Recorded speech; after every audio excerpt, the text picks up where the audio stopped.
बुलेटिनमध्ये तुम्हा सगळ्यांचं स्वागत। उद्धव ठाकरे बोलतायत, आपण थेट जाऊया। पवित्र म्हणजे त्याच्यावरती तुम्ही काय गोमूत्र शिंपडलं की तो पवित्र झाला? धाराशिवमध्ये तेच झालं। तो कोण ड्रगवाला आहे? हा, आंगणे का गांगणे काय गंगावणे नाही, कोण जो असेल तो त्याला प्रवेश दिला आणि सगळं म्हणजे 70,000 कोटीचा घोटाळा केला। अजित पवारांचं हेच बोंबलले, स्वतः पंतप्रधान बोलले होते आणि ते मांडीला मांडी लावून बसतात। अशोक चव्हाण त्या आदर्श घोटाळ्यामध्ये शहीद सैनिकांच्या जमीन बळकावणारे म्हणून ज्यांनी बोंबाबोंब केली होती ते बाजूला घेऊन बसले। आम्ही ह्या भाजपासोबत कधी जाऊ शकत नाही, कदापि आम्ही नव्हतो। अशा भाजपासमोर सोबत आम्ही जाऊ शकत नाही, कदापि नव्हतो। मी कोणत्यानी बोललो? अशा भाजपासोबत। त्यावेळेचा भाजप हा वेगळा होता आणि आत्ताचा भाजप हा विचित्र झालेला आहे। म्हणून जे मी दसऱ्याच्या मेळाव्यात बोललो की आत्ताचा भाजप हा अमिबासारखा झालेला आहे, त्याला आकार नाही उकार नाही काही नाही, एक पेशीय। म्हणजे यांचं जे काही सगळं चाललंय की सगळं काही माझ्याच हातामध्ये पाहिजे, सगळं माझ्याच हातात। म्हणजे दूध सहकारी संघटना काय असेल ती पण माझ्याच हातात, नाना नानी पारशी काय सोसायटी असेल ती सुद्धा माझ्या हातामध्ये, पंतप्रधान पण मीच, हे पण मीच, ते पण मीच। हा जो मीपणा यांच्या अंगात भिनलेला आहे, अहमपणा, या अहमपणाचा फुगा तुम्ही जे आता म्हणालात ना गुलालात नाहून निघायचं आहे, तो गुलाल असा तसा नाही, या अहमपणाचा फुगा फोडून जो विजय मिळणार आहे त्या विजयाच्या गुलालात आपल्याला नाहून निघायचं। नाही तर निवडणुका येतात आणि निवडणुका जातात। आता सुद्धा जे बिहारमध्ये घडलं, हे जे काही टीव्हीवरती आपण बघत होतो प्रचाराचे सगळे दृश्य, कोणाच्या सभेला किती गर्दी उसळते उत्स्फूर्तपणाने। आता सुद्धा तुम्ही सगळे आलेले आहेत, मला माहिती आहे कोणाला काही पाकिटे किंवा काही दिलेले नाहीत, स्वतःहून आल्यात शिवसेनेच्या प्रेमापायी म्हणून आलेला।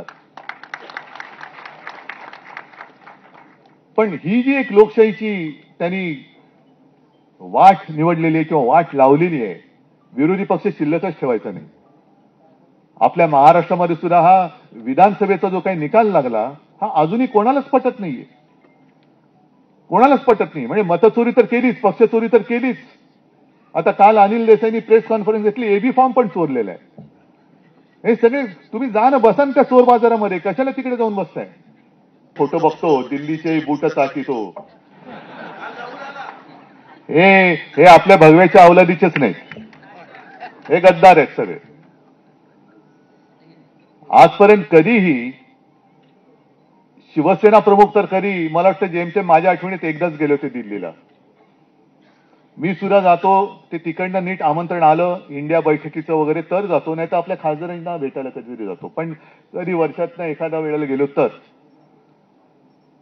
पण आत्ताचं जे चाललेलं आहे, दरवेळेला उठसूट मुजऱ्या मारायला जातात, हे त्यांचे हुजरे हे काय शिवसेना प्रमुखांचे विचार पुढे नेणार? आणि देश पूर्ण नासून टाकलेला आहे। म्हणजे मला तर आता अशी भीती वाटायला लागलेली की आपण अराजकाच्या दिशेने चाललोत की काय, दिशाहीन सगळं चाललेलं आहे। उठसूट कोणालाही पक्षामध्ये घेत आहेत। म्हणजे मी मागे सुद्धा म्हटलं ना, आता आपले ज्येष्ठ शिवसैनिक आहेत ना, कोण त्यांचं नाव, मुस्लिम कार्यकर्ते आपले आहेत ना, अनेक जण आहेत, बाबू शेख एक आहे, एक आत्ताचे नाही ज्येष्ठ शिवसैनिक आहेत, अशा अनेक आहेत मुस्लिम कार्यकर्ते। पण आपण काय म्हटलं, म्हणजे भारतीय जनता पक्षाचे मी दसऱ्याच्या माझ्या भाषणात थोडंसं बोललो होतो की भाजप जे काय करतं ते सगळं चालून द्यायचं, ते आम्ही खपवून घ्यायचं। मग ते जातील अगदी मस्जिदीमध्ये जातील, नमाज पडतील। मोदींनी स्वतः सांगितले की ते काय ईदच्या दिवशी त्यांच्या घरी सगळे जेवण येतं। म्हणजे हे सगळे चाळे आपण बघायचे।